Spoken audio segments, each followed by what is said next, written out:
What happens when a woman steps forward claiming she's got receipts, real proof about one of the most outspoken bishops in the country?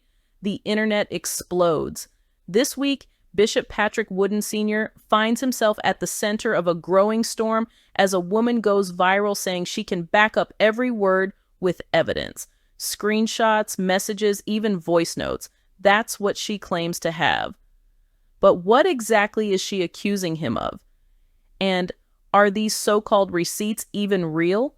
Stay tuned, because the deeper we dig, the messier this story gets. When this story first hit social media, it spread like wildfire. A woman claiming to have receipts about Bishop Patrick Wooden Sr. immediately got everyone talking. The word receipts alone sent people into a frenzy. It's one of those buzzwords that, in today's internet culture, means someone's got proof, real, undeniable evidence. And when you attach that to a well-known bishop, the reaction is instant and explosive. For those unfamiliar, Bishop Wooden is no stranger to controversy. Known for his fiery sermons, outspoken personality, and bold views on social issues, he's built a reputation as one of the most unfiltered voices in modern ministry. But that same boldness has also made him a lightning rod for criticism. So when a woman stepped forward saying she had receipts on him, the public was divided. Some ready to believe, others convinced it was all just another social media stunt. Over the past few days, hashtags have been trending, comments have been pouring in, and speculation has been nonstop. Some are asking if there's any truth behind her claims, while others think it's a deliberate attempt to discredit a high-profile pastor. Either way, it's captured the attention of thousands, and everyone wants to know what's really going on. In today's video, we're going deep into this unfolding story.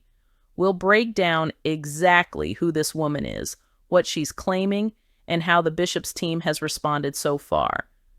We'll look at how social media has shaped the narrative and what this means for Bishop Wooden's public image and ministry moving forward. By the end of this video, you'll have a full picture of what's being said, what's actually verified, and why this entire controversy is sparking larger conversations about accountability, reputation, and the power of social media in the modern church. Because, as we're about to see, when someone says they've got receipts, it's rarely just about the evidence. It's about what that evidence could mean for someone's future.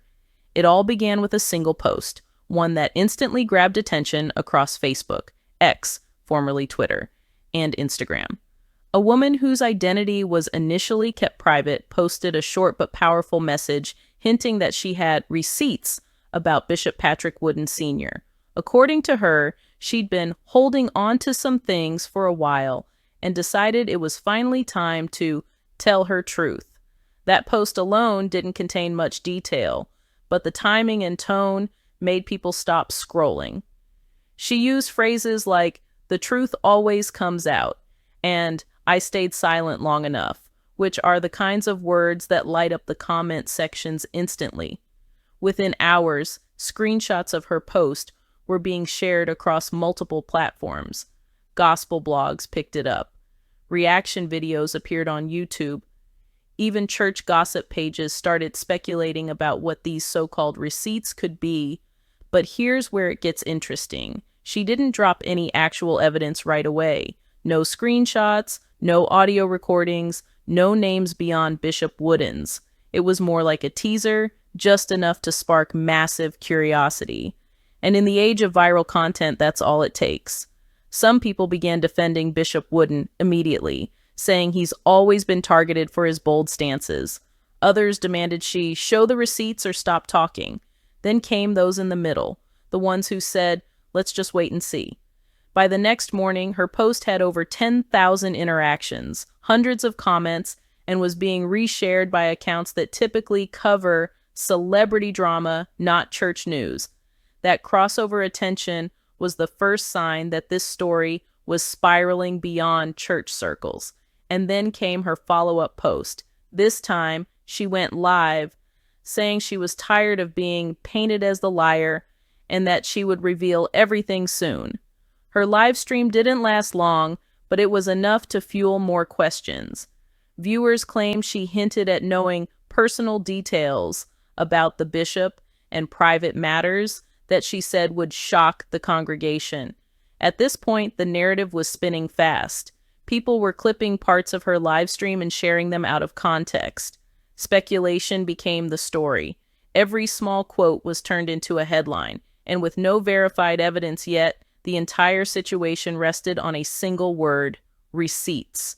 The question on everyone's mind was simple: what does she really have? But before we get to the alleged evidence she claims to possess, it's important to understand who this woman is and what her connection to Bishop Wooden might be. Because without context, it's impossible to know whether this is a serious accusation or another case of social media gone too far. Before anyone could even process the weight of her allegations, the internet did what it always does. It started investigating. Within hours, people were trying to identify the woman behind the now viral receipts post.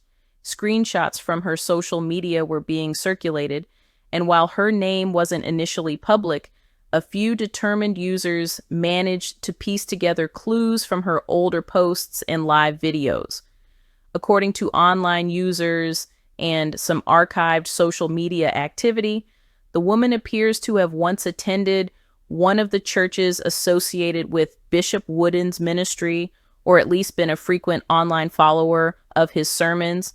She had previously shared clips from his services, quoting him in posts that sounded both admiring and personal, but then around a year ago, her tone changed.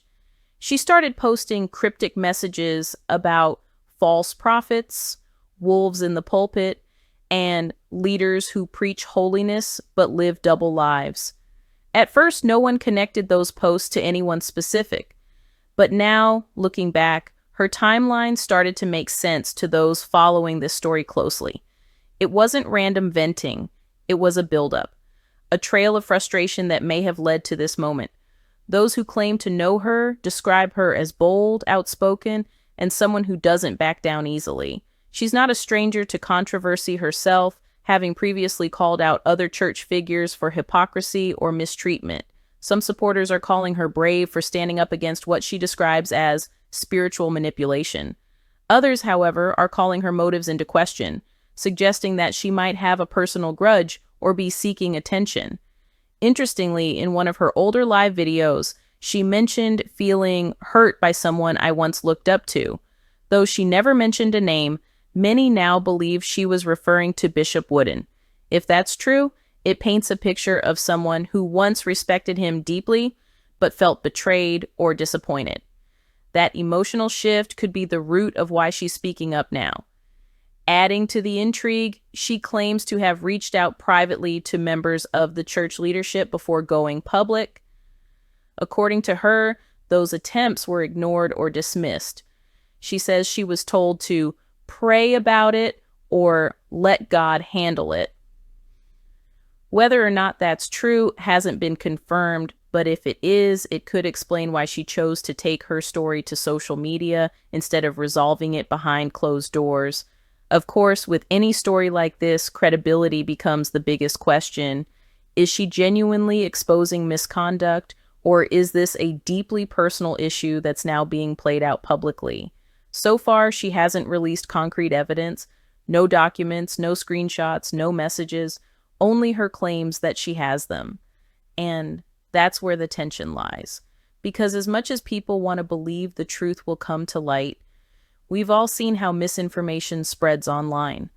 A single accusation, especially one involving a respected religious figure, can do irreparable damage, even before facts are verified.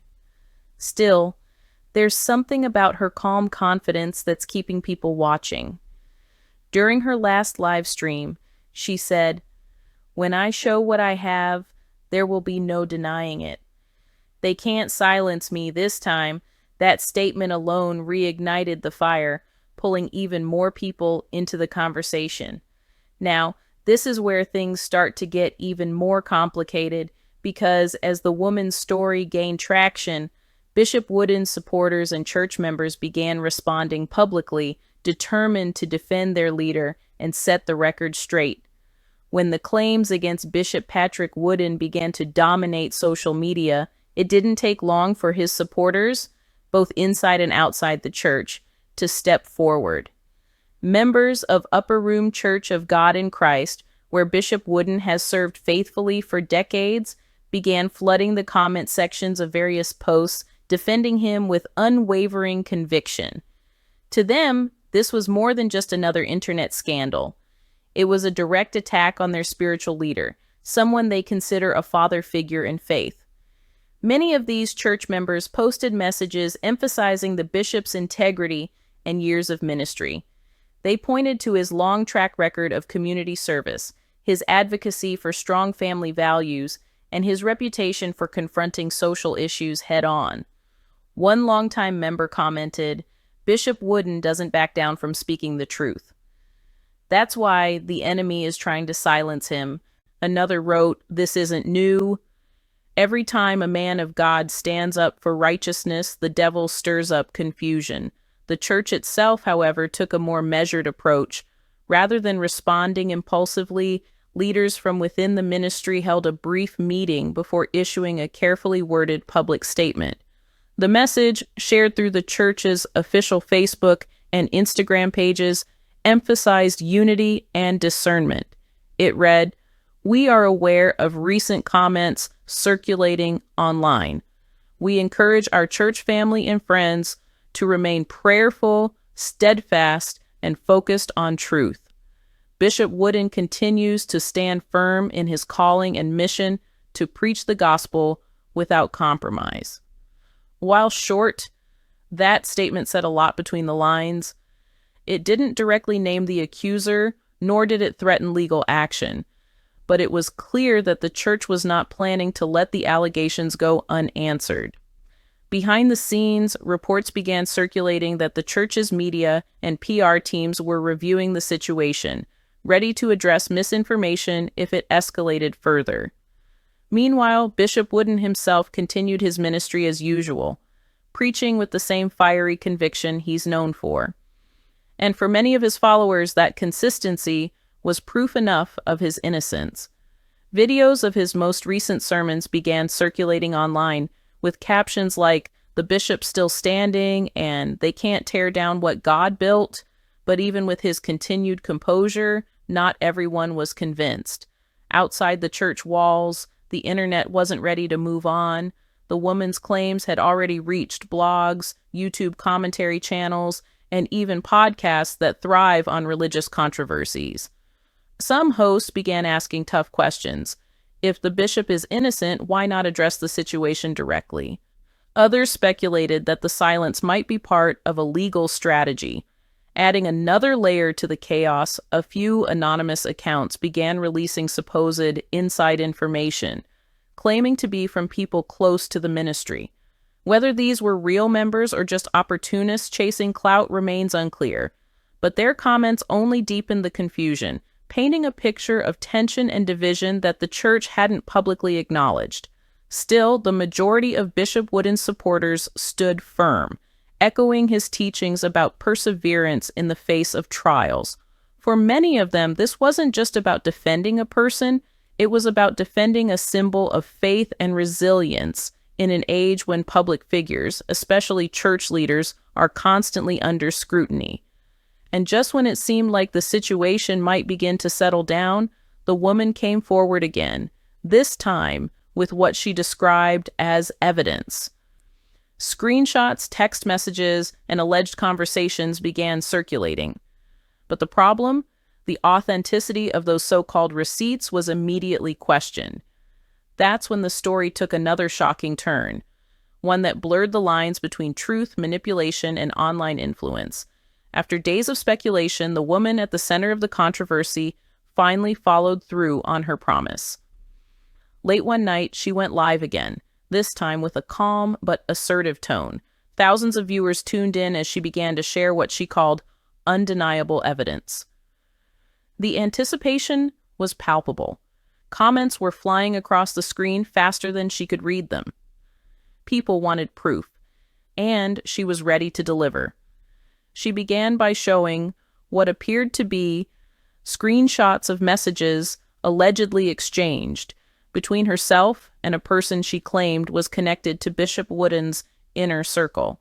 The messages hinted at private meetings, off-the-record conversations, and certain personal matters that, according to her, revealed hypocrisy behind the pulpit.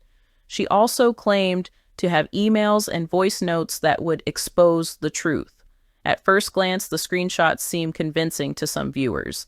The timestamps were consistent, the writing style matched what people might expect, and she even zoomed in on names to show authenticity. But here's where the situation started to unravel. Within hours of her going live, internet sleuths began dissecting every detail. Tech-savvy viewers pointed out inconsistencies, slight font differences, misaligned timestamps, and the absence of verified metadata. A few experts who analyzed digital content said that while the screenshots could be real, they also could easily have been altered. Without direct verification or corroboration, they were nothing more than claims presented as evidence. What made it even more confusing was that the woman seemed emotionally charged throughout her life. At times, she sounded hurt and vulnerable, expressing how deeply this situation affected her personally. Other times, she became fiery and accusatory, saying she'd had enough of the lies and cover-ups.